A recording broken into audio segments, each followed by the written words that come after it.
네, 여러분 안녕하십니까? KBC 시사 토크쇼 촌철살인입니다.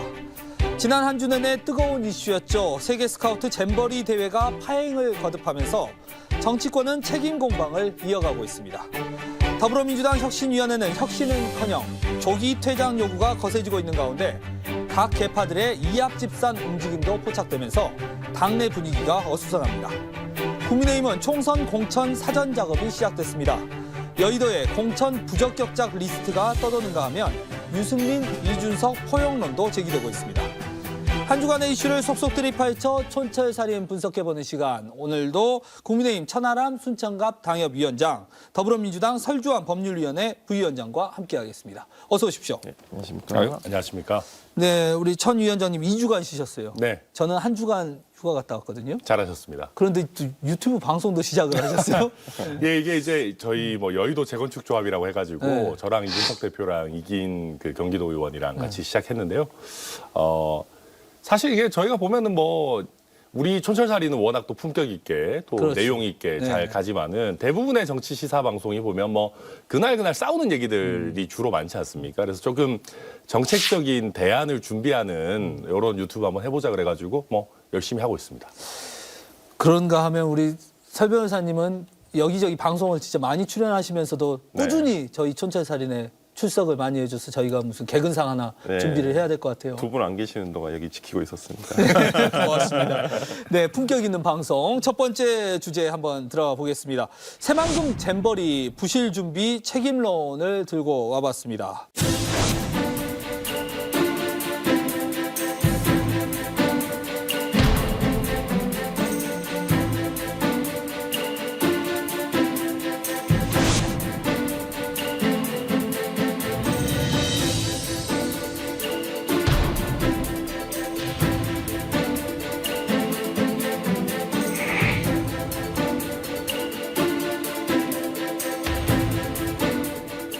지난 일주일 내내 뉴스의 중심이었습니다. 새만금 잼버리, 우리 보이스카우트의 한 축을 담당하셨던 네. 천하람 위원장님 이번 잼버리 대회 어떻게 좀 보셨습니까? 네, 저도 보니까 이제 뭐 과거에 뭐 보이스카우트 같은 거 하면서 이제 학교 운동장 같은 데서 야영하고 막 이런 기억도 떠오르고 했는데요.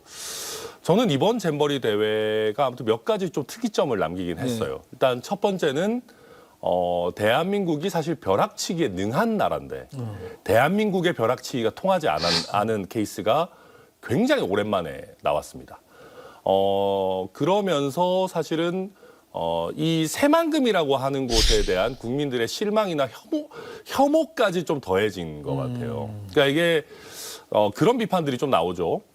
국제 대회를 할 때 국제 대회 그 자체가 아니라 어떻게 보면 지역 발전에 너무 포커스를 둔 거 아니냐. 그러니까 쉽게 얘기해서 예산 확보해 가지고 거기 인프라 개선에 너무 초점을 뒀던 거 아니냐 이런 얘기들이 많이 나오는데 근데 솔직히 얘기하면 그 어느 행사나 다 마찬가지입니다. 솔직히 말해서 뭐 여수 엑스포 할 때도 여수 그때 KTX도 생기고 뭐 광주 유 하계 대회 이런 거 할 때도 뭐 보면 KTX도 빨라지고 뭐 챔피언스 필드도 짓고 부산 엑스포도 사실 다 그런 목적이 있을 거예요. 근데 문제는 지역 발전이 어느 정도 가져가고 국비 가져가는 거는 당연히 일반적인데 문제는 그 전제가 어느 정도는 대회를 성공을 시켜야 되는 거거든요. 그래야 이게 약간 익스큐즈가 되는 겁니다. 아, 그래. 지역 발전도 같이 좀 덤으로 챙겨야지가 되는 건데 그 공식이 이번에 깨지면서 좀 전체적으로 우리 지역 발전론이라고 하는 것이 좀 많은 역풍을 좀 맞게 되지 않았나 그런 아쉬움을 남긴 대회입니다. 우리 설 변호사님 보시기에 네. 이게 사실 지금 지역에서 있었어요. 사실 이런 국제대회 행사들 많이 저희가 치러봤는데 네. 이번 대회 유독 좀 비판이 많이 됐었던 게 정말로 문재인 정부 때 제대로 준비를 안 해서 그렇습니까? 그러니까요. 요즘에 제일 그 원리를 찾아가라가 아니라 전 정권실을 찾아라고 지금 있는데 전 정권실은 도대체 어디 계시는지 계속 전 정권실 탓만 하고 그래서 참 문제다. 참 그러니까 생각해보면 국민들께서도 아마 이번 사태를 보시면서 그런 생각할 거예요. 아 도대체 잼버리 대회가 뭔데 저럴까?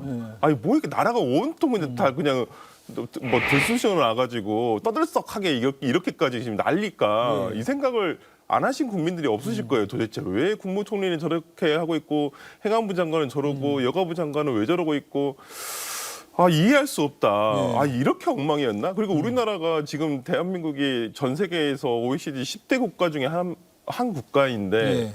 아니 이런 대회 하나 못 치를 정도, 제대로 하나 진행을 못할 정도의 나라가 돼버렸나? 굉장히 의구심을 많이, 이제까지 우리나라가 국제대회 정말 많이 치러왔잖아요. 네. 뭐 진짜 86 아시안 게임부터 시작을 해서 2002년도 월드컵, 그 이후로 또 평창 동계 올림픽까지 해서 굵직굵직한 정말 세계의 어떤 운동, 뭐 체육 대회라든지 이런 부분들 너무나 잘 치러왔단 그렇죠. 말이에요. 네. 근데 이번에 이런 것들 보면서 너무 놀라셨을 거예요. 국민들도. 우리나라가 이 정도는 아닌데, 이 정도 뭐 4만여 명 정도의 세계 청소년들이 와서 야영을 하고 이런 것들을 충분히 잘 준비할 수 있는 나라고, 충분히 지금까지 예산도 투여가 됐을 것인데 왜 이럴까? 그래서 저는 이번에 상당히 국민들도 의아했다고 저도 생각을 왜 하고요. 그런다고 보세요? 잼버리 대회를 너무 쉽게 봤을까요? 아니면 뭘까요? 그러니까 여러 가지 문제는 있었을 거예요. 저는 이번 대회가 아직 종료가 되면 아마 이분도 근데 국정감사가 또 있어요. 그러니까 예. 아마 저는 이 잼버리 대회에 대해서 아마 저는 예산이 어떻게 쓰였으며 그러면 어떻게 준비를 했는지, 조직위에서 그리고 또 누구의 어떠한 책임이 있는지에 대해서 정확하게 저는 이번에 분석이 돼야 된다고 봅니다. 왜 그러냐면 올 겨울에 또 강원도에서 청소년 동계 또 무슨 대회가 있어요. 그렇다고 한다면 그때도 또 이런 상황을 또 할 거예요. 그때는 더위가 아니라 또 그때는 추위에. 그렇기 때문에 뭐 이게 뭐 전 정부 탓이다 이렇게 얘기하는 건 정말 이제 지겨워요. 예. 뭐 문재인 정부에서, 박근혜 정부에서 장소가 지정이 됐고 문재인 정부에서 뭐 예를 들어서 준비를 했어야 되고 이번 정부에서 1년 6개월 정도 예산 투입이 되면서 잘 준비를 했었어야죠. 근데 무조건 국민의힘 일각에서라든지 정부 여당 측에서 무슨 뭐만 터지면 전 정권 탓을 하는 것은 저는 그렇게 생각을 해요. 아니 생각을 해보면 우리가 음식점을 인수를 했어요. 어떤 사람이 1년 반 전에 인수했어요. 근데 지금은 음식 맛이 안 좋아. 근데 그러면 그 전 주인을 탓하실 겁니까? 손님이 그러나요? 지금 주인을 탓을 하는 거예요. 그렇기 때문에 뭐 어떠한 지금까지의 어떤 국가적 사업이라서 여러 정권의 어떤 과정이 있었지만은 뭐 저는 일단은 이번 대회가 끝나고 나서 누구의 잘못인지 따져봐야 한다. 다만 하나 유의를 해야 될 것은 어느 특정 한 사람이 잘못했다는 식으로 해가지고 몰아가서는 안 된다. 저는 그렇게 봅니다. 그러니까 이제 그러니까 저도 그렇게 봐요. 일단 대통령께서 개영식에 오신 이상 전 정부 탓을 하는 거는 좀 무의미한 거 아닌가라고 봅니다. 그러니까 그리고 그런 얘기 안 해도 국민들이 다 알아요. 무슨 얘기냐면 이게 지금 개최가 뭐 예를 들면 윤석열 정부가 들어오고 개최된 게 아니잖아요. 그러니까 그러니까 윤석열 정부가 막 나서가지고 이게 막 전 정부의 탓도 있고 막 뭐 문재인 정부가 5년간 준비를 안 했고 이 얘기 안 해도 대충 개최 시기가 이렇게 되고 여기 왔고 윤석열 정부 들어온 지 이제 한 1년 남짓 됐고 하면 이게 전적으로 윤석열 정부 탓은 아니겠구나라는 거를 국민들이 다 압니다. 네. 이걸 우리가 먼저 나서서 얘기하면 정말 모양 빠지거든요. 그래서 왜 이 얘기를 대통령실에서 하고 있나 저도 좀 답답하고요. 또 한 가지는 진짜 뭐 방금 설 변호사 말씀하셨지만은 윤석열 정부 들어와서 잼버리 대회 보고받고 야 이거 새만금에서는 도저히 안 되겠는데 했었으면 그때라도 바꿨어야죠 사실은. 충분히 준비할 수 있었고. 그렇죠. 네. 그때라도 그러면 어쩔 수 없다 그럼 옛날에 해본 고성으로라도 네. 가자라는 결단을 내리든지 어차피 그러면 어찌 됐든 지금까지 해온 거를 뭐 무로 돌릴 수는 없는 거니까 갔던 거 아닙니까? 갔으면 계속 가겠다라고 하는 판단에 대한 책임은 져야 되는 거기 때문에 저는 이 전 정부 탓하는 거는 좀 무의미하다 이렇게 생각합니다.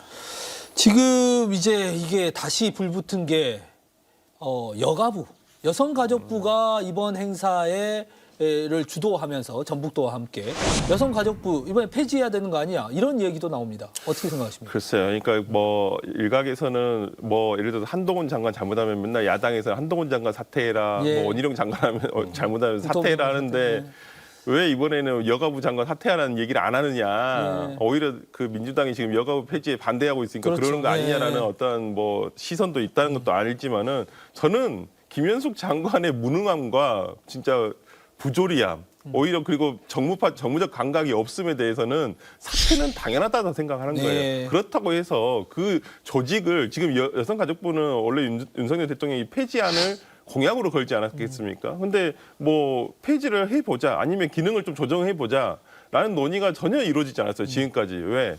윤석열 대통령이 협치를 전혀 하지 않으셨잖아요. 뭐 야당 대표도 만나지 않으시고 뭐 의회와 어떤 소통을 하시거나 이런 것도 없으셨잖아요. 어떤 정부 조직 개편안에 대해서는 무조건 의회와 소통이 돼야 돼요.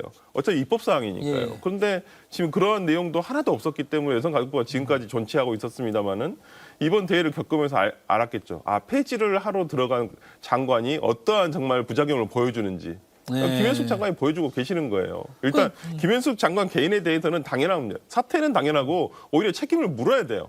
저는 그렇다고 보고 그렇지만은 여가부에 대해서는 저는 기능의 재조정은 필요하다고 봅니다만은 그걸 무조건 폐지하자.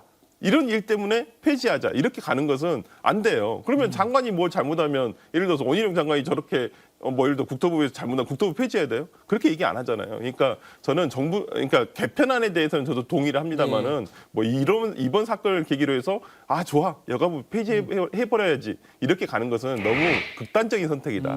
근데 이게 이제 좀 차이가 있는 게 여성가족부와 국토부의 차이가 있어요. 그러니까 국토부는 우리가 극단적으로 원희룡 장관이 됐든 그 전에 뭐 김현미 장관 때는 저희가 엄청 난리쳤죠. 예. 국토부가 뭐 부동산 폭등 분야 해가지고 했는데 그렇다고 하더라도 어느 정치인도 국토부 없애자는 얘기는 못 합니다. 그렇죠. 꼭 국가의 필요한 필수 조직이다. 네. 조직이기 때문이에요.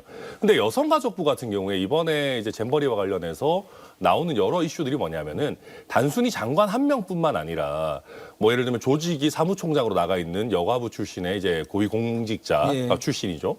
이런 분들이나 아니면 여가부가 어떤 이런 그 국제 행사를 컨트롤하는 타워로서 적절하게 기능하고 있느냐라는 게 일선 지방 공무원부터 시작해서 중앙행정 공무원에서 여러 얘기들을 나내고 있거든요. 그러니까 그 차이가 뭐냐면 여가부는 기본적으로 특임 부처입니다. 양성평등을 다루는 특임 부처인데 사실 우리나라가 어떤 여성 인권에 대한 제도적인 많은 개편들 대표적으로 뭐 호주제 폐지 같은 게 있죠. 예.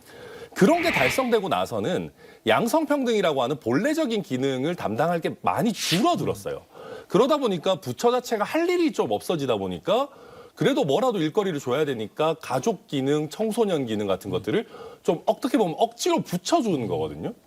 그 결과가 뭐냐면 다른 부처에서 해도 되고 실제로 일부 하고 있는 기능들을 여가부가 약간 옥상옥처럼 담당하는 경우들이 많이 있습니다. 예. 이번에 예를 들면 청소년 기능 같은 경우도 예를 들면 문화체육관광부나 아니면 뭐 복지와 관련된 기능들은 뭐 보건복지부나 아니면 뭐 성폭력 피해자를 돕는 부분은 법무부가 충분히 할 수 있는 부분들이 있는 거를 억지로 약간 줘넣은 부분들이 있는 것이거든요. 그러다 보니까 이게 여가부가 과연 이런 거를 담당할 정도 수준의 어떤 그 역량이나 이 필요성이 있는 거냐 이런 얘기는 계속 나오는 것이고 마지막 한 질문만 드리면 여가부 이제 뭐 폐지로 이어져서는 안 된다라고 하는데 이미 대통령도 공약으로 폐지를 내세웠고 이런 사건까지 터져가지고 여가부에 대한 책임론 혹은 무능함에 대한 검증은 끝났다 이런 상황에서 네. 여가부가 제 역할을 할 수 있겠습니까? 설사 존치된다고 하더라도. 그러니까 저는 아까도 말씀드렸다시피 기능의 재조정은 필요하다. 하지만 우리가 지난번에 세월호 사태 때 보면 해경청 그때 잘못했다고 해서 박근혜 정부 때 없애버렸어요. 그렇죠. 근데 해경청을 없애고 나니까 그러면 해경의 일부를 그러면 일반 경찰에 흡수를 시켜서 하자.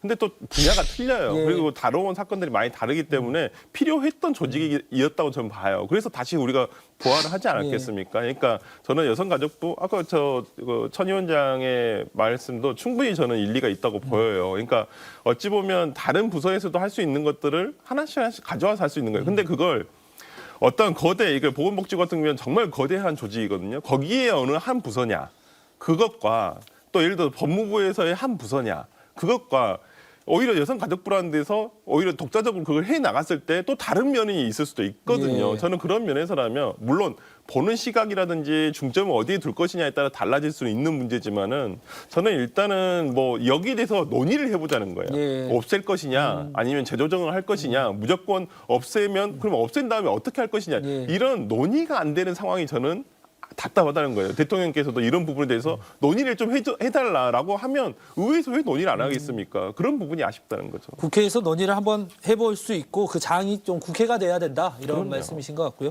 자, 다음 이슈로 좀 넘어가 보겠습니다. 정치권에 또 다른 관심이 가는 이슈였죠.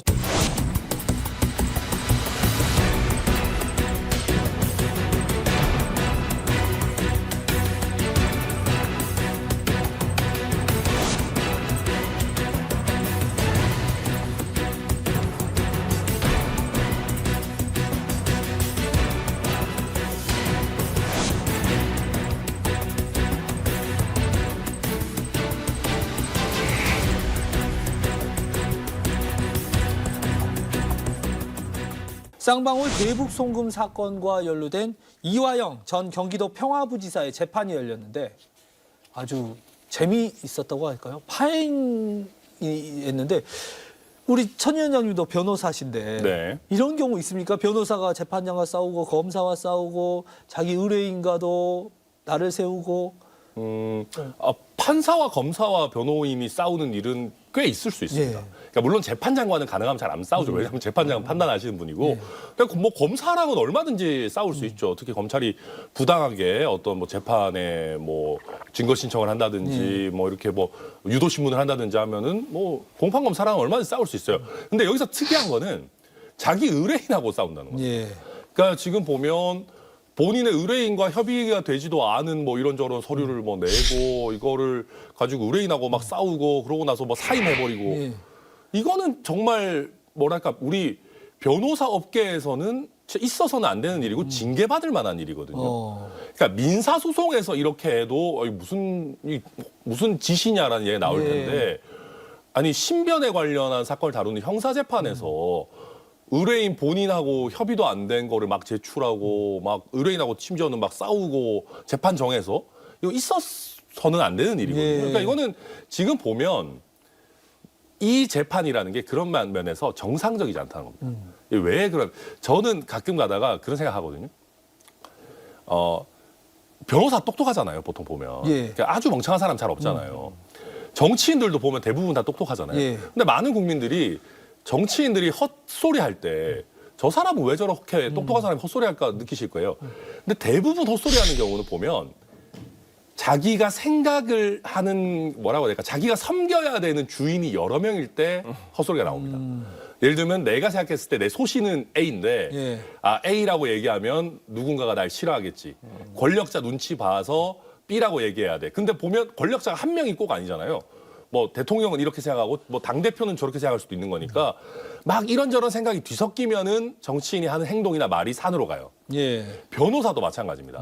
변호사도 원래는 의뢰인의 이익만 생각하고 해야 되는데 의뢰인의 이익도 생각해야지, 그 정치적인 역량도 생각해야지, 뒤에 있는 정치적인 거물도 생각해야지라고 하면은 스텝이 꼬이는 거거든요. 예. 저는 전형적으로 지금 이화영 씨 재판이 그런 길로 가고 있는 거 아니냐 그렇게 보여져요. 한동훈 법무장관도 이에 대해서 한마디 했더라고요. 보스에게 불리한 법정 진술을 입막음하려는 뭐 마피아 영화에서나 볼 법한 일이 벌어지고 있다. 이거는 증거인멸 시도이고 사법 방해이다. 좀 세게 얘기를 했습니다. 그러니까 법무부 장관, 한동훈 법무부 장관의 표현들이 대부분 어찌 보면 저는 검사 같다는 생각이 들어요. 진짜 예전에 특검할 때 그런 꼭 그 검찰의 반응 비슷하다는 생각이 들어서 아직도 본인이 검사를 일선 검사라고 생각을 하는 건지는 모르겠으나 법무부 장관이 꼭 이렇게까지 얘기는 안 하셔도 될 것 같은데 충분히 뭐 국민들로서는 알 수 있는 상황인데 좀 표현이 비유한 표현이 무슨 마피아라든지 이런 것들이 꼭 이재명 대표를 꼭 그런 식으로 표현을 하시는 것 같아서 조금 듣는 입장에서는 거북스러울 수 있죠. 무슨 뭐 범죄 집단의 수괴도 아닌데 그런 식으로 표현을 하는 것이. 근데 저는 지금 이 사건에서 지금 제대로 된 재판은 아니에요. 지금 거의 한 달간 지금 이런 식으로 파행이 되고 있고 오히려 이화영 본인의 뜻이 뭔지를 정확하게 본인이 얘기를 해줘야 되는데 제일 처음에는 옥중 편지를 썼죠. 예. 근데 저는 그것도 진실되지 않다고 봐요. 지금 상황으로 되돌아서 보면 왜 이러지? 그때 옥중 편지 쓴 내용과 지금의 태도는 완전 달라요. 옥중 편지에서는 자기가 이재명 당시 지사에게 보고를 하지 않았다라고 네, 그런 얘기를 식으로 했죠. 썼어요. 자필로 예. 써가지고 공개된 언론에 세상에 공개된 내용. 그런데 지금의 이런 태도들은 자기가 직접적으로 얘기하고 있지 않지만은 자기 해고당하지 않았다는 거잖아요. 예. 자기가 그리고 이재명 대표에 대해서 보고했다라는 것도 스스로 자인하고 있는 상황이에요. 예. 이 정도가 됐으면. 지금 변호인은 막 아니라고 하고 있는데 난 거기 동의하지 않는다. 그럼 뭐예요? 자기 뜻은 이미 이렇다는 게 나온 거잖아요. 저는 이화영 씨가 가장 중요한 것은 이화영 씨 본인이 어떻게 검찰에 진술을 했으며 뭐 이것도 이미 기존의 과거형인데 그리고 이러한 진술에 대한 태도가 본인이 정말 회유 압박, 김성태로부터 회유 압박을 받았는지 검찰로부터 회유 압박을 받았는지에 대해서 명확하게 밝혀야죠. 왜 그러냐면 지금 제가 보니까 이 사람이 지금 약간 이중 플레이를 하고 있어요. 그죠? 예. 네, 제가 봤을 때는 이 김영태라는 변호사가 없는 말을 자기가 듣지도 않은 말을 여기다 의견서로 써서 냈다? 저는 그렇게 보지 않습니다. 김영태 변호사도 이화영 본인으로부터 들었을 거라고 생각을 해요. 그러면 지금 이화영 씨가 김영태 변호사라는 분한테 정확하게 전달을 안 한 거죠. 자기가 했던 진술에 대해서. 예. 그러니까 김영태 변호사는 너가 이렇게 김성태나 검찰로부터 회유를 받아서 네가 이런 진술을 했구나.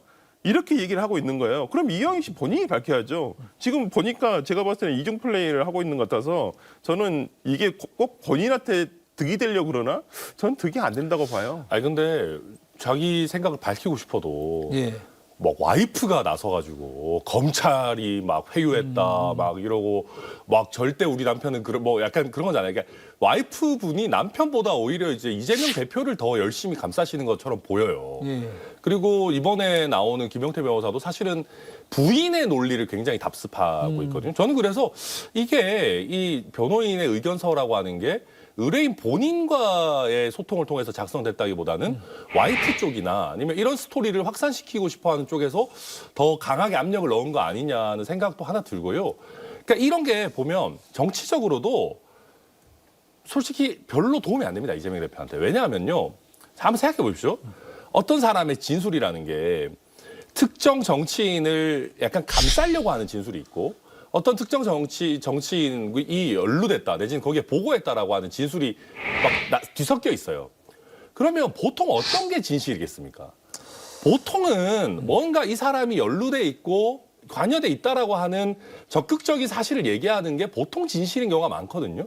국민들도 그렇게 느끼실 거예요. 근데 이게 진실이 좀 나오려고 하니까 그걸 억지로 어떻게 보면 뭐 가족부터 시작해서 뭐 변호인까지 해서 막 막으려고 하는 거 아니냐 싶은데 글쎄요, 이게 아까 설 변호사님 말씀하신 것처럼 뭐 정치적인 양동 작전인지 시간 끌기 전략인지 이거는 뭐 지켜봐야 되겠습니다만은 저는 이미 이건 약간 국민들의 어떤 인식에 있어서는 이미 좀 뭔가 이게 뭐 꺼림칙한 구석이 있다라는 판단은 대부분 서지 않으셨을까 그러니까 보입니다. 제가 봤을 때도 이거 방금 얘기하신 것도 그 김영태 변호사 측도 아마 이화영 씨 3호 배우자 측에서 아마 선임을 한 걸로 저는 뭐 정확하지는 않습니다만은 예. 그렇게 저도 알고 있는데 그렇다고 한다면 이런 분들이 전부 다 이화영 측 배우자도 이화영 씨 본인한테 직접 이런 얘기를 들었느냐 아니 이화영 씨가 배우자한테 진실되게 얘기를 했느냐 예. 이런 부분이 확인이 필요하다는 거예요. 저는 민주당에서 이재명 대표 측이라든지 민주당에서 대응을 할 때도 좀 우려스러웠던 것은 뭐냐면 이화영 씨가 정확하게 어떻게 진술을 했으며 그 진술에 대한 어떤 의사가 진정한 의사였는지 이런 부분을 확인을 한 다음에 대응을 해야 한다는 네. 거예요. 다른 게 아니라. 근데 그게 아니라 그냥 이게 그냥 분위기에 휩쓸려가지고 우하는 약간 그런 과정이 있었기 때문에 그게 오히려 이재명 대표에게 더 불리한 상황이 되지 않을까라는 좀 우려가 있어요. 걱정도 되고. 그래서 좀 이화영 씨한테 좀 정확한 의사나 이런 것들을 확인할 필요는 있다. 저는 그렇게 봅니다. 그 포지션이 무엇이냐? 그러니까 검찰에게 정말 회유 압박을 당한 것이냐? 네, 아니면은 진짜 사실을 이야기하는 것이냐? 뭐 네. 이런 부분에 대해서 명확히 할 필요가 있다라고 네, 하셨고 사실 이번 재판이 관심을 갖는 이유가 이재명 대표가 연관돼 있기 때문 아니겠습니까? 그렇죠. 이재명 대표가 없으면 이렇게까지 관심 가질 필요가 없죠. 그런데 그렇죠. 이재명 대표에 대해서 검찰이 백현동 사건과 관련해서 피의자 신분으로 소환을 요청했다고 해요. 다음 주 후반쯤 이제 출석해서 조사를 받을 것이라고 보이는데 네. 지금 어쨌든 백현동 사건도 있고 지금 말씀드린 쌍방울 사건도 있고 이거 어떤 흐름으로 흘러갈 것으로 예측하고 계십니까? 그러니까 뭐 저도 뭐 여기저기서 뭐 나오는 언론에서 나오는 내용들을 종합해서 살펴보면 지금 백현동을 말씀해 주신 대로 백현동을 사건에 대해서 정진상 실장이 이제 얼마 전에 다시 소환 조사를 받았거든요. 예. 그 다음에 어차피 예정된 수순이라고 전 보이고 아마 일자를 조율할 걸로 보이고요. 그 다음에 쌍방울 건도 마찬가지로 보여요. 얼마 전에 뭐 김용 부원장이라든지 정진상 씨 창고인도 소환을 했다고 하니까 뭐 조사는 어느 정도 마쳤다고 보고 이제 마지막으로 확인한 사람은 이제 이재명 대표밖에 예. 없거든요. 이제 그 부분도 관련해 가지고 이제 또 기간을 좀 맞춰 가지고 소환을 일단은 해서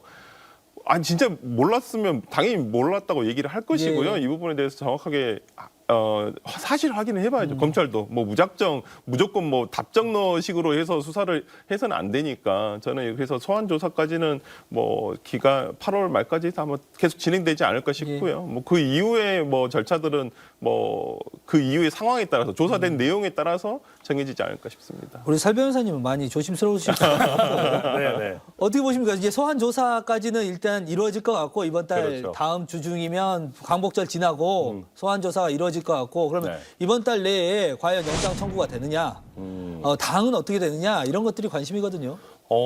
소환 조사 직후가 영장 청구 타이밍이 한 번 있죠. 예. 이제 그렇게 되면은 뭐 이번 월 내에 뭐 가능할 수도 있겠는데, 근데 이게 아무래도 또 제1야당의 대표시고 하다 보니까 그렇게 빠르게 할 것 같지는 않아요. 예. 그래서 왜냐하면 빠르게 할 거였으면은 뭐 차라리 8월 초에나 이렇게 뭐 몰아쳤을 텐데 그럴 것 같지는 않고 지금 보면 어쨌든 차근차근 해나가는 모양새로 보이고요.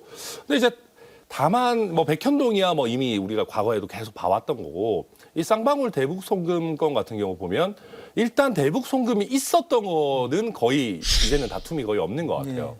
그러면 이게 이제 이화영까지는 관여했던 거 뭐 당연히 나온 것 같고 그럼 여기서 이제 딱 마지막 남은 고리 하나가 여기 부지사 위에 지사가 관여했느냐 하나인데 이거는 이화영이 입을 열고 있는 상황에서 생각보다는 급물살을 탈 수도 있다. 그리고 그냥 이거는 약간 제 답정너 같은 추측입니다만은 이게 지사가 모르게 굳이 부지사가 할 필요가 있는 일인가? 그러니까 왜냐하면 이게 평화부지사라는 거를 굳이 또 신설해가지고 그때 약간 문재인 정부에서 하노이 노딜되고 약간 대북 관계가 문재인 정부 하에서 약간 실패 분위기로 가면서 이걸 차기 대권 주자인 이재명의 경기도가 한번 풀어보겠다라고 하는 그 근본적인 어떤 큰 흐름이 있었던 것이거든요. 그래서 이런 전체적인 흐름이나 이화영과 이재명 대표의 관계나 이런 거 봤을 때는 당연히 알았고 이재명 대표를 위해서 했을 거라고 저는 추측이 되는데 뭐 우리가 추측만 가지고 재판할 수는 없는 거니까 예. 여기에 대한 증거를 얼마나 검찰이 확보하느냐 거기에 이제 핵심이 달려있다 봅니다. 민주당의 다른 이야기도 한번 살펴보죠. 바로 혁신위원회입니다. 혁신위원회가 다시 이제 혁신안을 내놓으면서 공천 문제, 또 당내 의사결정 구조에서 대의원 제도의 문제 등을 건드렸는데, 자, 혁신위가 이제는 뭐 힘이 다 빠졌다. 혁신이 이제 물러날 때가 됐다. 뭐 여러 가지 말씀을 하셨는데, 네. 그럼에도 불구하고 혁신위가 계속해서 어떤 엔진을 가진다고 그럴까요? 그 힘을 가지면서 밀고 나가려는 이런 이유가 있을 거 아니에요? 이제 뭐 그래도 칼을 뽑았잖아요. 예. 혁신위가. 예. 이제 뭐 그래도 뭐라도 하나는 하고 나가야죠. 예, 지금 상황에서 그냥 잡초가 돼버리면 진짜 유야무야. 오히려 이게 그렇게 되면 당대표에 대한 책임론까지도 예. 불거질 수가 있거든요. 왜 그러면 김은경 혁신위를 출범시켰냐. 뭐 두 달 동안 한 게 뭐 있냐 이런 식으로 나왔기 때문에 그래도 뭔가 결실을 맺고 가야 한다는 점에서는 혁신위가 마지막으로 내놓을 수 있는 저는 아니라고 보고 뭐 그 부분에 대해서는 근데 쉽지는 않은 아니다. 예. 이게 당 내에서 논의가 충분히 이루어져야 되고 앞으로도 논의가 상당한 시간을 가지고 어떤 논의가 계속적으로 이루어지지 않을까. 이게 뭐 일도양단적으로 해서 이렇게 딱 정할 수 있는 부분은 아니거든요. 이 혁신안 자체가. 그렇기 때문에 저는 뭐 공천 룰이라든지 대의원제 폐지에 대한 어떤 내용들이 의원들 사이에서 일단 좀 공유가 되고 의총에서 다음 주에 지금 있을 정책의총에서 아마 그것들을 자연스럽게 아니면 뭐 이달 말 정도에 지금 예정돼 있는 워크숍이 있는데 의원 전체 워크숍이 있는데 거기서 좀 이루어지지 않을까. 그래서 뭐 당장 혁신안이 뭐 받아들여진다라기보다는 이런 혁신안을 내놓고 그다음에 이걸 의원들에서 어떻게 할 것인지에 대한 논의가 이어지는 어떤 계기가 되지 않을까 싶습니다. 혁신위는 이미 망했습니다. 이미 망했다. 예. 예. 이런 비유를 저도 들고 싶진 않은데 제가 혁신위를 보면서 약간 잼버리 같다는 느낌을 좀 받아요. 이게 잼버리도 우리가 좀 실패했다고 어느 정도 우리 사회에 공감대가 있으니까 예. 저도 이런 비유 별로 쓰고 싶지 않습니다만은 이미 혁신위는 망했습니다. 그러니까 우리 잼버리도 사실은 이미 약간 실패했죠. 근데 뭐에 기대를 걸고 있냐면 마지막 남은 K-팝 콘서트에 기대를 걸고 있는 거예요. 예. 그런 모양새예요. 그러니까 이미 이거는 실패했어요. 근데 저 방금 설 변호사님 정확히 얘기하신 것처럼 너무 완전히 실패하면은 이게 이재명 대표한테까지 불통이 튀니까 마지막에 무슨 뭐 의원들이 모여서 뭐라도 하나 건져가지고 뭔가 성공한 듯한 느낌적인 느낌을 내기 위해서 K-팝 콘서트 같은 거 하나 해서 쥐어짜자는 게 남아있는 거거든요.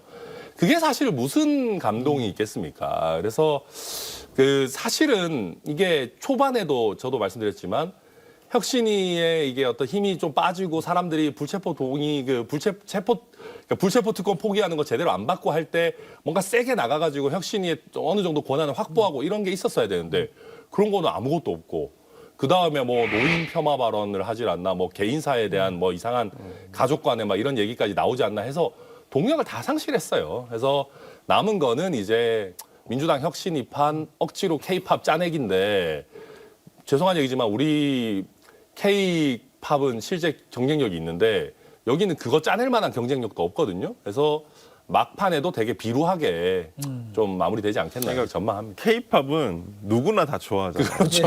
네. 누구나 좋아하는데 네. 혁신이가 내놓은 이 혁신안은 유불리가 갈리는 부분이에요. 어느 네, 측면에서 네, 네. 누군가의 어느 집단에 따라서는 유불리가 갈리고 서로 호불호가 날릴 수밖에 없는 혁신안이기 때문에 이걸 다 좋아하지 않기 때문에 이게 문제가 생기는 거예요. 그래서 이제 계속 진통이 예상이 되는 것이고 여기에 대한 합의가 이루어질까라는 것도 의구심이 있는 것이고 그렇기 때문에 이 부분에 대해서는 좀 더 시간이 네. 좀 필요하지 않나 싶습니다. 혁신이 한 가지만 더 여쭤볼게요. 혁신이라고 하면 이제 어떤 혁신을 하느냐. 뭐 여기저기서 혁신 이야기가 나오지만 뭐가 혁신이냐라고 했을 때 공천룰 그래요. 뭐 혁신으로 받아들일 수 있어요. 근데 대의원 제도라든지 당내 의사결정 구조를 지금 이 상황에서 혁신안으로 꺼내든 것은 누가 봐도 이재명 대표라든지 지도부의 부재 상황을 대비하는 것 아니냐 이런 인상을 좀 주거든요. 어떻게 그렇죠. 보십니까? 이게 무슨 K-팝 콘서트가 될 수 있습니까? 그래서 그게 못 될 겁니다. 네. 네. 그래서 뭐 설명서 잘 지적해 주셨는데 K-팝 콘서트를 짜낼 역량도 없어요. 그러니까 K-팝 콘서트가 되려면은 국민 대다수가 절대적으로 좋아할 만한 좋은 개혁을 짜내야 되는데 그거를 할 역량이 별로 없어요. 사실 그게 어떻게 보면 불체포 특권 포기 같은 것들이 임팩트 있게 짠 나와서 아 그래 이제 민주당이 도덕성을 회복하는구나. 이거는 극단적으로 국민의힘 지지층에서도 민주당이 너무 잘 되는 거 보기는 좀 두렵지만 박수는 보내거든요. 근데 그런 것들이 사실 많이 없어졌고 이제는 말 그대로 그냥 뭐 대의원제 가지고 서로 이제 기싸움하고 예. 뭐 공천룰 가지고 서로 유불리 싸움하는 것밖에 안 남은 그런 상황으로 뭐 온 거죠. 근데 이것도 좀 죄송한 말씀인데 아무것도 안 될 거예요. 이거 발표하죠. 지금 원내에서 친명그룹이라고 하는 쪽이 별로 힘이 없어요. 그렇게까지. 네. 이게 혁신이가 그냥 발표만 하고 혁신이 발표로 끝날 거예요. 네, 저는 그렇게 봅니다. 이재명 대표는 소환을 앞두고 있고 영장 청구가 언제 되느냐의 관측이 되고 있고 그 이재명 대표가 임명했던 혁신위는 좌초 위기를 겪고 있습니다. 이런 가운데 민주당 내에서 전 대통령, 문재인 전 대통령이 이달 말이죠. 25일에 청와대 출신 의원들과 경남 양산에서 모임을 갖는다고 합니다. 이 좀 그건 뭐 일상적인 모임이다. 뭐 이렇게 하기에는 시점이 또 총선을 앞두고 있고 이런 친문들은 이렇게 멈추는 거 아니냐 이런 해석도 가능할 것 같아요. 어떻습니까? 근데 이제 그 이와 관련해 가지고 이제 김한규 의원도 청와대 출신이니까요. 그 여기에 대해서 언급을 좀 했었었는데 그냥 뭐 특별한 의미가 있는 건 아니고 오히려 그 오보에 가깝다. 예, 그냥 청와대 출신으로서 그 이제까지 양산 사저에 못 가본 사람들 위주로 해서 뭐 적으면 2명, 많으면 5명 정도의 의원들이 갈 것 같다. 그래서 대규모로 움직이는 것도 아니고 그리고 뭐 어떤 정치적인 목적이라든지 뭐 그런 내용들은 전혀 사실이 아니다. 그래서 좀 저는 이 부분은 조금 좀 과대하게 포장된 것 같고요. 부풀려진 것 같고 뭐 그렇게 문재인 전 대통령이 지금 어떤 청와대 출신들의 어떤 세력 규합 저는 그렇게 보지는 않아요. 그리고 뭐 지금 오히려 보면 당내에서 더미래라는 중도 성향이 가장 많은 의원들의 모임이 있는데 거기가 거의 대부분 속해 있거든요. 예. 그렇기 때문에 저는 뭐 굳이 뭐 꼭 몇 명만 해가지고 여기 가는 것이 친문 세력의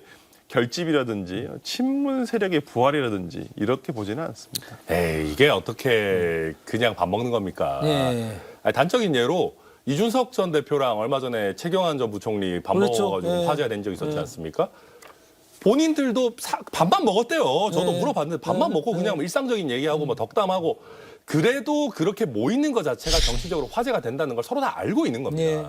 그러니까 문재인 대통령께서도 거기 불러다가 뭐 속된 말로 뭐 당 지도부를 우리가 다시 뭐 잡자 이런 얘기까지 안 하겠지만은 그래도 이 시기에 청와대 출신의 뭐 현역 의원들을 양산으로 불러가지고 밥을 먹는다는 거 정치적 메시지가 있는 거를 다 알거든요. 가는 사람도 알고 부르시는 분도 알고 다 아는 거예요.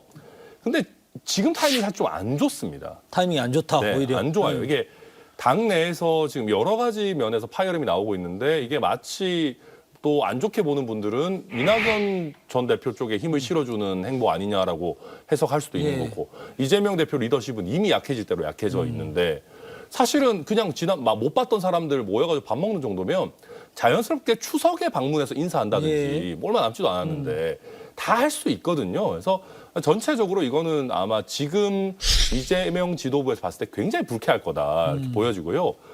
지금 보면은 민주당의 지지층 내에서도 문재인 전 대통령 책임론이라고 하는 것이 점점 높아지고 있어요. 그리고 친민주당의 어떤 유튜버나 아니면 스피커 역할을 하시는 분들도 점점 문재인 전 대통령 공격을 하는 부분들이 늘어나고 있거든요. 그래서 이런 거에 맞서가지고 어떻게 보면 친문 그 현역 의원들이 야 우리도 좀 뭔가 그래도 좀 버티기로 버티고 아직까지 남아있는 문재인 전 대통령의 정치적 자산을 좀 그래도 같이 우리가 공유해야 되는 거 아니냐라고 하는 쪽으로 저는 가고 있다. 그런 움직임 중에 하나다 그렇게 보여집니다. 그러니까 이 어떤 모임뿐만 아니고 지난 8일에는 문재인 전 대통령이 전남을 방문했습니다. 구례의 섬진강 그 수해 현장을 방문을 해서 당시 주민들과 또 만나는 이것도 어떤 정치적인 행사로 읽힐 수도 있고 또 문재인 전 대통령이 양산 사저에서 모임을 갖는 같은 날 부산에서 이낙연 전 대표는 또 강연을 한다고 그래요. 이런 움직임들이 그냥 마냥 그냥 우연의 일치 혹은 그냥 친목 모임 이렇게만 볼 수 있을까요? 정말? 글쎄요. 네. 뭐 저도 가끔씩 의원회관 가서 뭐 우리가 소위 이렇게 언론 매체에 많이 나오시는 의원님도 가끔 뵙고 하는데 그렇게 큰 이렇게 세상에서 보듯이 이렇게 어떤 뚜렷한 움직임이 있지는 않아요. 솔직히 말씀드리면. 아, 물론 그렇죠. 모여가지고 뭐 이제 우리가 한번 이번에는 당권을 잡아봐야지. 아니요, 오히려 뭐 이런. 아닙니다. 진짜 오히려 내년 총선에 민주당이 어떻게 하면 이길 수 있을까? 그 고민은 많이 하세요, 진짜. 아, 이렇게 지금 뭐 수도권이 뭐 민심이 수상하다, 뭐 지지율이 잘 안 나온다, 왜 그럴까, 이런 고민은 진짜 많이 하시고, 아, 내년 정말 총선에서 잘 돼야 되는데, 왜 그러냐면 정말 윤석열 정부의 폭정을 막을 건 내년 총선에서 민주당이 국민의힘보다 진짜 한 석이라도 더 얻어야 된다라는 이 생각은 정말 다 가지고 계세요, 진짜로. 그 고민 진짜 많이 하고 계시고, 근데 뭐 당내에 어떤 뭐 권력 구조와 관련해가지고 뭐 당권 어쩌고 이건 솔직히 별로 저 말씀하시는 분 거의 못 들어봤고 거기에 대한 고민도 많이 없으신 것 같아요. 제가 봤을 때는. 그래서 뭐 이 부분에 대해서 뭐 이낙연 대표의 행보라든지 이런 거 이낙연 대표의 행보 하셔야죠, 당연히. 그래도 우리 당의 커다란 자산이고 상임 고문이시고 그리고 지난번에 같이 뛰었던 경선 후보신데. 예전에 이낙연 대표 엄청 비판해가지고 제 그렇죠. 생각에는 조금 마사지 해주시는 것 같아요. 그러니까요. 지난번에는 이낙연 전 대표의 평가는 이미 끝났다. 이렇게 거의 집에서 TV만 보고 계셔라. 뭐 이런 느낌이었는데 저는 또. 지금도 평가는 끝났다고 봐요. 근데 뭐 본인이 하시겠다는 건 어떻게 말립니까? 너무 이제 우리 설 변호사님만 너무 이제 지금 곤혹스러우시니까 다른 이슈로 넘어가 보겠습니다. 광복절 특별 사면이 이제 예고가 됐어요. 네. 근데 그 안에 우리 김태우 전 강서구청장 10월에 강서구에서 구청장 재보궐선거가 있죠. 네. 근데 사면을 했어요, 이번에. 2개월도 안 됐는데. 그러니까 이게 국민의힘 내지 이제 우리 윤석열 정부에서는 약간 김태우 전 구청장을 공익제보자로 보는 것 같아요. 그러다 보니까 이게 실정법의 일부 위반이 있다 하더라도 이게 이제 어떻게 보면 뭐 처벌을 이렇게까지 할 일이냐라고 봐서 사실은 지난 지방선거 공천 과정에서도 강서구에 뚜렷한 어떤 뭐 조직이나 이런 게 아니었음에도 불구하고 사실상 거의 전략 공천을 줘가지고 고생했으니까 한번 이렇게 해봐라라고 준 거였던 것 같고 이번에도 비록 확정은 됐지만은 이거는 처벌받을 일은 아닌 것 같다라고 이제 정치적으로 해석을 하는 것 같은데 근데 문제는 저는 이런 건 좀 안 했으면 좋겠어요. 그러니까 그러면 만약에 민주당에서 나중에 또 정권 잡아가지고 우리가 봤을 때는 뭐 누가 있을까 뭐 아무튼 뭐 조국 전 장관을 대표적으로 예를 들자면 여기 과하게 핍박당했으니까 우리가 사면할래. 물론 모르겠어요. 김태우랑 이렇게 일반적으로 비교하는 건 아닙니다만은 그러니까 민주당의 자체적인 논리를 가지고 민주당 정치인을 사면하겠다라고 했을 때 또 이게 돌고 도는 논의 아니겠습니까? 각자 보기에 따라서 이게 과하다 아니다라고 비판할 수 있는 건데, 근데 저희 보수 정당이라고 하는 게 항상 법치를 강조를 하는데 법치를 강조하는 데 있어가지고 어떻게 보면 끝판왕이자 기본인 게 대법원의 판결을 존중하자라고 하는 거 아니겠어요? 그래서 저는 좀 이런 결정에는 사실은 아쉬운 생각 가지고 있습니다. 그 다음 단계도 관심이잖아요. 그러면 김태우 전 구청장을 네. 다시 공천하냐 10월에. 이것도 관심이거든요. 국민의힘의 지금 내부 흐름은 어떻다고 보십니까? 그런 얘기를 하는 분이 없지는 않은 것 같아요. 예.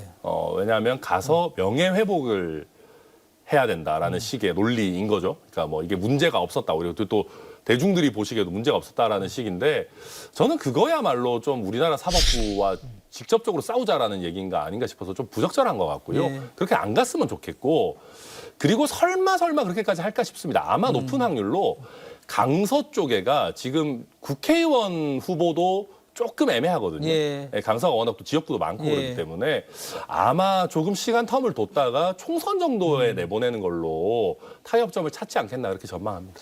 김태우 전 구청장을 이번 10월에 공천을 국민의힘에서 한다면 민주당에서는 어떤가요? 감사합니다인가요? 아니, 공천해주면 고맙죠. 무조건 이긴다. 네, 사법농단이죠 정말. 네. 사법 희룡이고, 희룡이 아니라 사법 민. 이거 너무 이거 일부러 그런 거 아닙니까? 지금? 사법 희룡이고. 너무한 거 아닙니까 이거? 예. 그래서 네.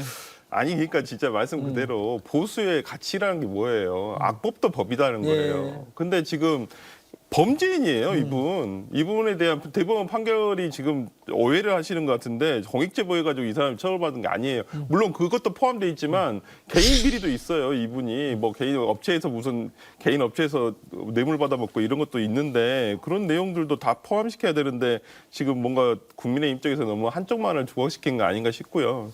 저는 오히려 이런 해준다면 정말 대한민국 사법 시스템을 개무시하는 거예요, 진짜 네. 대통령께서. 저는 지금이라도 빼시는 게 맞다. 해서는 안 돼요. 이런 식으로 사면해버리면 정말 안 좋은 선례가 남는 거예요. 진짜로. 저는 그렇기 때문에 이번 김태우 전 구청장에 대한 사면은 절대 돼서는 안 된다고 봅니다. 이번 사면이 관심을 갖는 이유는 사실 총선을 앞두고 있기 때문 아니겠습니까? 누구를 공천하느냐, 누가 뛰느냐. 국민의힘 특히 공천 작업이 이제 시작된 것 같습니다.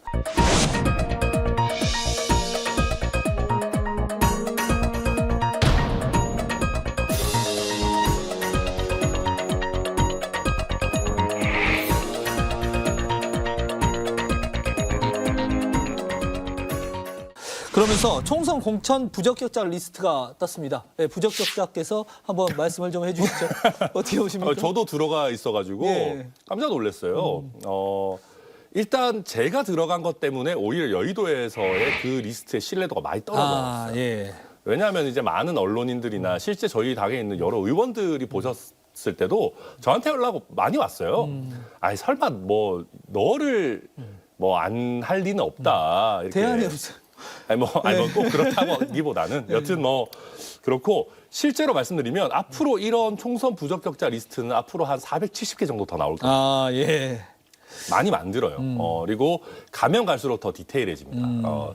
왜냐하면 이게 지역별로 이게 딱 그 대립각이 서면 한쪽 후보가 상대방 후보의 힘을 좀 빼기 위해 가지고 이런 거 이제 계속 만들기 마련이고 이제 그 시작점인데 뭐 이게 왜 그러면은 나름대로 언론에서 주목도 하고 폭발력이 있었냐면은 지금 우리 국민의힘이라고 하는 정당 자체가 너무 일방통행을 하고 있기 때문에 딱 봐도 뭐 홍준표 시장도 징계당하고 예. 뭐 유승민, 뭐 안철수, 이준석 뭐 이런 사람들도 주류에서 좀 많이 멀어져 있는 것 같이 보이고 그러다 보니까 이 사람과 가까운 사람들은 공천에서 불이익을 받을 거야. 라고 하는 추측이 많은 국민들께도 설득력을 받고 있는 거거든요. 그만큼 지금 우리 국민의힘이라고 하는 정당이 너무 친윤 일변도로 가고 있다. 그래서 그 경고등이 켜진 거다. 저는 그렇게 봅니다. 국민의힘에서 이번에 당무감사 한다고 하고 조직 재정비한다고 했을 때 이 반응이 전 민주당의 기시감이 들었어요. 민주당에서 어떤 그 공천 룰을 바꾼다고 했을 때 호남 의원들이 보였던 반응. 그리고 지금 국민의힘에서 당무감사를 한다고 했을 때 지금 TK 의원들이 보이는 반응들이 되게 비슷한 것 같아요. 아니, 그럴 수밖에 없는 게 대구와 광주가 똑같잖아요. 거의 정치 성향도 마찬가지고 거의 그 지금 초선 의원들의 어떤 활동이라든지 이런 거에 비해서 어떤 시민들이 느끼는 정말 체감 효능감이라든지 네. 이런 게 굉장히 적거든요. 그래서 교체 여론이 굉장히 많은 편이고 근데 교체를 여론이 높지만은 거기에 부응하는 인물들이 또 마땅하지 않은 것도 네. 사실이거든요. 지금 뭐 예를 들어서 출마 예정자들을 나오고 있잖아요. 지금 계속. 근데 저 사람이 그러니까 아마 민주당에서는 그럴 거예요. 아니, 저 사람도 586 세대의 거의 막내급 네. 아니면 시민단체에서 활동했던 사람들 뭐가 다르지? 예. 약간 이런 생각을 하시는 분들 많을 거예요. 대구도 마찬가지라고 봐요. 그냥 기존의 TK에서 그 대구 토박이로서 상당히 영향력을 가지고 있었던 토 세력 중에 몇 분들 이런 식으로 저는 그렇기 때문에 이거 양당이 가지고 있는 진짜 숙제인데 예. 근데 이걸 쉽게 풀지도 못하는 게 베이스잖아요. 본진이에요, 본진. 예. 둘 다. 그렇기 때문에 여기를 그냥 물갈이로 그냥 올 한다. 그러면 맨날 똑같이 뭐 진짜 누군지도 모르게 맨날 4년에 한 번씩 국회의원이 왔다 가고 또 그러다 보면 오히려 진짜 민주당 같은 경우는 이제 박지원 전 원장 같은 분들이 내 고향 찾아서 가겠다. 예. 근데 거기에 대해서 뭐라 말도 못하는 거야. 야, 우리 지역을 대표할 수 있는 저런 스피커가 있어야지. 대구도 마찬가지. 최경환 의원 나온다 했을 때 다들 수긍해 버리잖아요. 예. 그렇지 뭐 최경환 의원 정도는 저 정도면 돼야지 뭐, 뭐 우리 지역을 그래도 우리 지역에서 누군가 대신해서 나가서 얘기해 줄 사람 정도는 있어야지 이 얘기가 되거든요. 그러면 정말 각성해야 될 것들은 현역 의원들이죠. 자기들이 정말 4년 동안 어떻게 했는지 그리고 앞으로 시민들에게 내가 어떻게 보여야 될지 이걸 좀 고민을 해봐야 되는 부분이 아닌가 싶습니다. 현역 의원들 바꿔도 뭐 그나물에 그 밥이고 뭐 이런 생각들이 광주, 호남, 뭐 TK 다 비슷한 것 같아요. 비슷하죠. 근데 네. 비슷한데 그거를 모두가 다 알지만 합니다. 네. 그러니까 우리가 이제 보면 공천 개혁, 뭐 공천 혁신이라고 하는 게 결국은 특정 몇몇 인물들을 약간 국민들이 보셨을 때 권력과 가깝지만 비호감인 대표적인 인물들 몇몇 쳐내고 예. 약간 좀 새로워 보이는 인물들 몇 명 집어넣고 하면서 그 본체가 뭐냐면은 또 현역 교체율로 많이 언급을 하거든요. 예. 언론에서도 그런 거를 좀 약간 몰아가요. 보면 많이 교체한 정당이 이겼다. 뭐 역대 선거에서 보면 뭐 예. 뭐 아무리 그나물의 그 밥이라도 지금 의원들은 바꿔야 된다 해서 막 이렇게 가기 때문에 어찌 됐든 광주나 대구 같은 텃밭에서는 좀 결국에는 교체가 많이 될 거라서 예. 현역 의원들은 뭐 당연히 민감할 수밖에 없죠. 그래서 이제 그럼 교체가 됐을 때 이 새로운 인물들이 누가 나오냐 했을 때 홍준표 시장, 유승민, 이준석 좀 끌어안아야 된다 이런 말들을 또 SNS에 쓰셨어요. 이거는 어떻게 보십니까? 당연한 말이긴 한데요. 당연한 얘기죠. 근데 이제 약간 그런 것 같아요. 홍 시장도 국민의힘에서 봤을 때 트러블 메이커라고 평가받는 시기들이 굉장히 많았습니다. 지금도 뭐 일부에서는 그렇게 당연히 평가할 것이고요.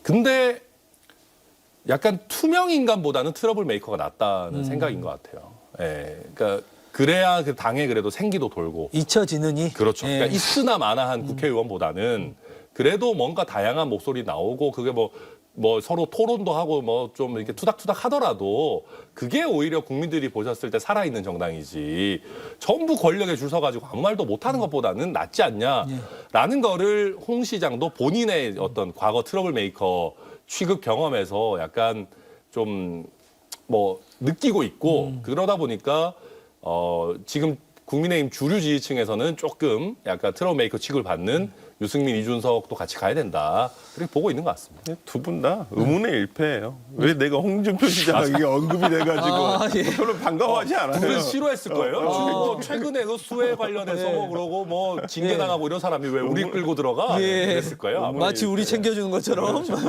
자기나 잘하지 뭐 이런 거예요. 아마 그랬을 거예요. 반가워하지 않았겠습니다. 예.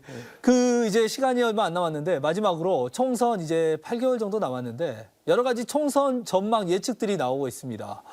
이대로 가면은 국민의힘이 참패할 것이다. 가을로 가면 민주당이 점점 힘들어질 것이다. 뭐 여러 가지 의견들이 있는데 우리 설 변호사님 보시기에는 어떤 의견이 더 타당하다고 보십니까? 일단 내년 지금 가장 중요한 게 이제 수도권입니다. 예. 이제 지난 총선에서는 수도권을 민주당이 거의 석권을 다 했기 때문에 거대 정당이 될 수 있었던 것인데 지금 만만치는 않다고 봅니다. 내년 선거가 그렇게 지난번처럼 결과가 나올 것이다.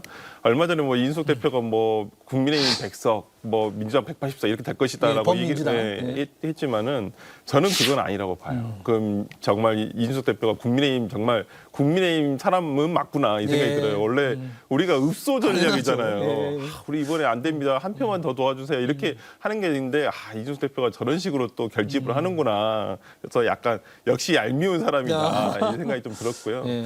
저는 뭐 내년에 수도권에서 뭐 물론 그 선거라는 것은 구도 이슈 그다음에 마지막 바람도 중요하거든요. 인물도 중요하고 그렇기 때문에 마지막에 이슈가 어떻게 불 것이냐 예. 이것도 상당히 중요하기 때문에 저는 지난번과 같이 민주당이 압승을 하는 상황은 힘들 것이라고 보고 아마 수도권에서 20, 30석만 내줘도 그나마 선전한 것이다. 저는 그렇게 생각합니다. 근데 지금 보면요. 국민의힘 입장에서 과반을 못하면 솔직히 진 거잖아요. 예.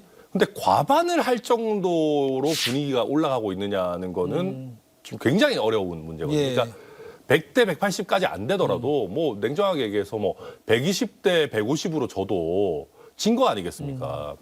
근데 그러면은 사실은 우리 지지층 집토끼 지키기보다는 사실 확장하는 전략으로 가야 되는데 네. 그런 모습이 좀 잘 안 보여요. 그러니까 제가 아까 김태우 뭐 사면 이런 것도 뭐 봤지만 이게 사실 우리 집토끼들은 좋아할 수도 있습니다. 예. 근데 이게 과연 중도층에 있는 분들이 보셨을 때 아주 잘 가고 있다고 볼 거냐. 잼버리 대응 같은 것도 그런 거예요. 막 BTS 불러와라 아니면 전북 현대였죠. 뭐 K리그 하는데 막 스테디움 빌려달라. 우리가 쓸게. 예. 아니면 뭐 대기업이랑 뭐 학교랑 연수원이랑 기숙사 다 내놔. 예.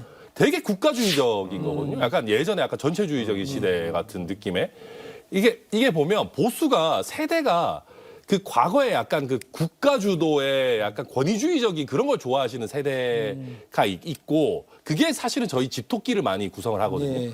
근데 사실은 중도층이나 좀 젊은 세대나 이렇게 확장해 나가려면은 과거의 모습을 좀 버리고 달라진 모습을 좀 보여줘야 되고 그게 어떻게 보면 바뀐 세대에 맞는 새로운 형태의 자유 같은 건데 우리 대통령 맨날 자유 얘기하시는데 막 대기업 연수원 막 빨리 가져와 막 이렇게 되니까 중도층에서 보셨을 때 이게 과거의 보수 정권이랑 뭐가 다르지 이런 생각들이 드시는 거거든요. 그러니까 근데 이런 생각들이 너무 여러 번 들기 시작하면은 중도층 수도권 젊은 세대에서는 이게 확장해 나가기가 갈수록 어렵다. 예.